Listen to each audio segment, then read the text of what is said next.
All right, Joey, you trotted along to the MCG today. Yeah. Where are you cracking? Well, we're going to that game and speaking about sparking into action. It's amazing, isn't it? And full credit to the Bombers today for getting the response that a lot of the fans were hoping for.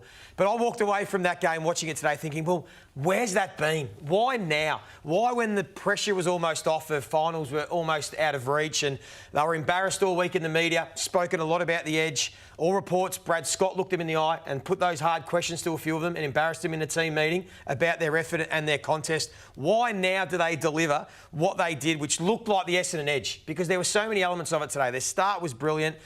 They won their tackle count plus 12, their contest and clearance game. Then they were challenged and they were headed and they didn't fold. They found a way to grind their teeth, grit their teeth and get a win. And it was off the back of their leaders, which is all you've asked for with this group. Like, where has Mason Redman's form been? I put it on the agenda Thursday night. He was terrific. Draper beat Darcy. Stringer laid a career-high 10 tackles. Why now, Jake Stringer? Why do it this week when you know that all the attention was in Essendon and what they were going to dish up? Zach Merritt continued to do his thing. Parrish was back to his best, and we'll touch on him. Dylan Shield, etc. So I just thought it was sensational for them to get the win. Full credit. But you have to ask yourself, why can't they have done this for the last 8 weeks? Because there are only 2 wins in the past 8 weeks, with the game against Collingwood, which was a bit of circle work, a real low-pressure game, and a shootout against the West Coast Eagles at Marvel. But they'd failed the test in all these other games, and now they finally stand up when it almost felt like all hope was gone. Credit to them, but I wish we had seen it a bit earlier, because their season's still hanging by a thread. There's still a chance. But now they have to go next week to Marvel Stadium against the Gold Coast Suns, who haven't won an away game for 18 games, and a game they should win, and try and do it again and see if they can resurrect the season that looked dead and buried. So credit to them, but it's just frustrating that it took for this to happen, for them to play with that Essendon edge again. Well, we watched and analysed the words of Brad Scott carefully during the week, haven't we? Today it was about who and how they won, as Joey said. Let's have a listen to the Essendon coach post-match. We've been really frustrated the last couple of weeks. We've been giving ourselves opportunity but not being able to take the moments. And even today, I mean, we had some really good moments. We had some average moments. But, you know, the fight was there right till the end. If you fall into finals and you're not ready for it, it can sometimes even be more damaging than being ready. So our focus is just on, you know, playing a style that's capable of competing in finals. Whether that means we get the opportunity to do that this year, if we can build that style, it'll hold us in good stead. Do you think you're ready then? When you say that, it can be more harmful if you're not ready. Are you ready? No, well, that's yet to be proven. We'll keep taking steps.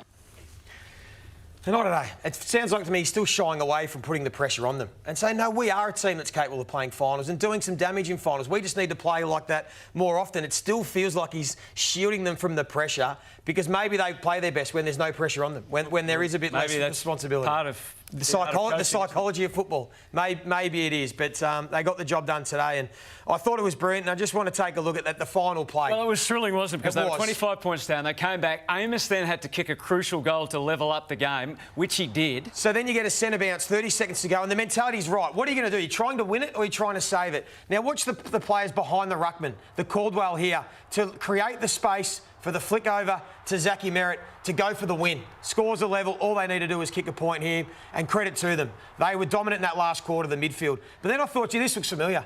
Look at the set play. Stringer coming in, creating the space for the exact same set play.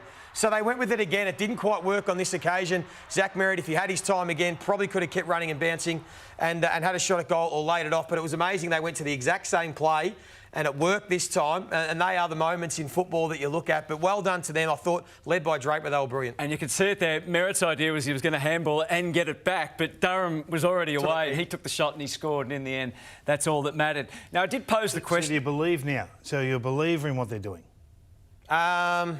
I'm not a believer because I don't know if they believe yet. Right. So I'm not believing. But if they play like that, they're going to be in most games. They've got to do it more often. Does it prove that it's all psychological, or is it more complicated than that? No, more psychological, because the talent was still there, and they played differently today. They played with more of a hard edge about them, the way they went about it. Well, I asked you the question on Thursday night on our preview show, who is Essendon's second best player after Zach Merritt? Have you got an answer for me now? I do, and I forgot about this bloke because I'm a big rap for him, and that is Darcy Parrish. And we saw it today when he's the Robin to Zach Merritt's Batman, because these two, they are the 1-2 punch that you need if you are going to be an elite team in the midfield. And it was great to see him back to his best today, because he had the most disposals on the field, 34. forward. People can say, oh, well, he always gets the footy. He had 8 score involvements, which was the equal most on the field. He kicked it, or went at 82% efficiency, 500 metres gained, which was the second most on the ground. And he had the 4 clearances, which is low for him, but 3 of them led to scores. And I just thought it looked different. They had the balance right. So Dylan Shield played midfield today. 7 clearances, and he had the burst big that we've late, seen wasn't he? from Dylan Shield, massive fourth quarter. Caldwell played that defensive role, and he was sensational. So I thought they got the balance right. Durham played 65% as a half forward, which I think suits him better. He's more of that bull that can tackle and pressure and get involved. I don't think he's the A-grade midfielder that's going to get them to compete against the very best. So I thought the balance was terrific in that midfield, particularly today. And they beat up on a Fremantle side. They kicked 55 points from stoppage, Essendon. That's their 3rd most for the year against the best clearance team in the competition. Just one last quick word on Freo then. Do you think... they gave up a lot by losing the game, but now they've got to play 3 tough games to finish with. Yeah, they let this one slip. I thought that really in the first half they got beaten, as I said, around stoppage. They got that part of their game right as the game went on. But it was their efficiency with their ball use that kept them in it, which has been a knock for them all year. Their kicking and their precision going inside 50 and their goal kicking was excellent. It really kept them in it. Then they got to work and did what they always do around clearance. And unfortunately for them, that's one they'll let slip, and it might cost them a top 4 spot. Are we taking the flag mantle banners down? Oh, well, again, it's like every team, it flips and flops by the week. It makes it hard if they don't finish top 4, and they could have cost themselves that today. Well, the one team at the moment that doesn't seem to be fluctuating is the Brisbane Lions, isn't it? 9 wins in a row, and they demolished St Kilda, who were never really in it, Kingy, were they? Oh, they were awesome today. And these are danger games, banana peel games, aren't they? When you get on the road at any time, you're nervous about what your team's going to present. But they're just so well led. And at clearance, particularly centre bounce clearance, they went to work and they just blew them away. Lachie Neale was terrific. Rayner was outstanding. McCluggage is always there. No one talks about Oscar. Could be All-Australian Oscar McInerney. And I don't even know if the selectors are talking about him. I've never heard his name mentioned. But Lachie Neale, he just pulled them apart. Whether he was the go-to man or just the diversion, taking his tagging run with type in Sinclair away from the drop zone. But he was in everything. And when it wasn't him, it was this guy here.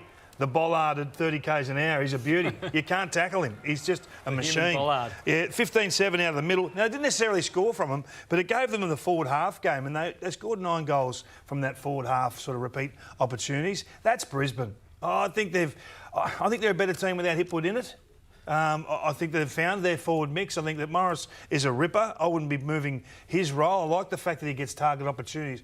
I think that was the best version of themselves today. So would you, like Hip was laid out today, would you make that call? I think their team looks really solid and really sound. Now, they've got Payne, obviously, to come back. Don't know when he's likely to come back, surely before finals, but he'll go back into that back line. But, you've got to have a few on the outside looking in that are unlucky. So I wouldn't be changing too much there, but the clearance game is their weapon. It's their point of difference, and they haven't lost a clearance battle for 5 weeks. They are rolling. And the Rayner man is rolling. It's been a long wait, hasn't it, for him to emerge, Cam Rayner? But he certainly has, and now he's putting games together. Yeah, hit the scoreboard too. He kicked 3 big goals. He's just in really good touch. One touch when he grabs the footy. He's turning, we talked about Warner when he was flying. Just turning, just confident to run through tackles, to break through and not accept that the opposition are going to be able to stop him. So I look at this team and I say, righto, Chris Fagan, win the premiership now.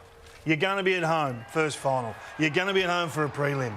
You're, in all likelihood, going to play another team that's travelling to the MCG, not a resident of the MCG, in all likelihood. If last year wasn't the one, this is absolutely the most gilt-edged opportunity to win a premiership you have ever seen. Health, of course, is still going to play a major part. Look at their form line. Yep. They want for nothing. They've got the best list in the comp.